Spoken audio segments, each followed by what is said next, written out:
ਇੱਕ ਹੁੰਦਾ ਸਰਦਾਰ ਜਾਂਦਾ ਡਾਕਟਰ ਕੋਲ, ਕਹਿੰਦਾ ਡਾਕਟਰ ਸਾਹਿਬ ਮੈਨੂੰ ਰਾਤ ਨੂੰ ਨੀਂਦਰ ਨਹੀਂ ਆਉਂਦੀ, ਮੈਨੂੰ ਕੋਈ ਇਹੋ ਜਿਹਾ ਨੁਸਖਾ ਦੱਸੋ ਕਿ ਮੈਨੂੰ ਨੀਂਦਰ ਆ ਜਾਏ।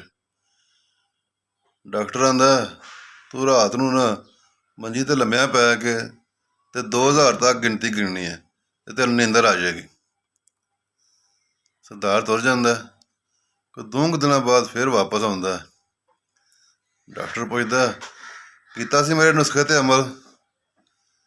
ਸਰਦਾਰ ਹੋਰੀ ਕਹਿੰਦੇ ਨੇ ਹਾਂਜੀ ਨੁਸਖੇ ਤੇ ਅਮਲ ਕੀਤਾ ਸੀ, ਲੇਕਿਨ ਮੈਨੇ 1000 ਵੀ ਪੂਰਾ ਨਹੀਂ ਸੀ ਕੀਤਾ ਤੇ ਮੈਨੂੰ ਨੀਂਦਰ ਆਉਣ ਲੱਗ ਪਈ ਸੀ ਤੇ ਮੈਂ ਨਾ ਫਿਰ ਤੇਜ਼ ਜਿਹੜੀ ਹੈ ਨਾ ਪੱਤੀ ਵਾਲੀ ਚਾਹ ਪੀਤੀ ਤੇ ਫਿਰ ਜਾ ਕੇ ਕਿਤੇ 2000 ਪੂਰੇ ਹੋਏ ਸਨ, ਨਹੀਂ ਤੇ 1000 ਨਾਲ ਨੀਂਦਰ ਮੈਨੂੰ ਆਉਣ ਲੱਗ ਪਈ ਸੀ।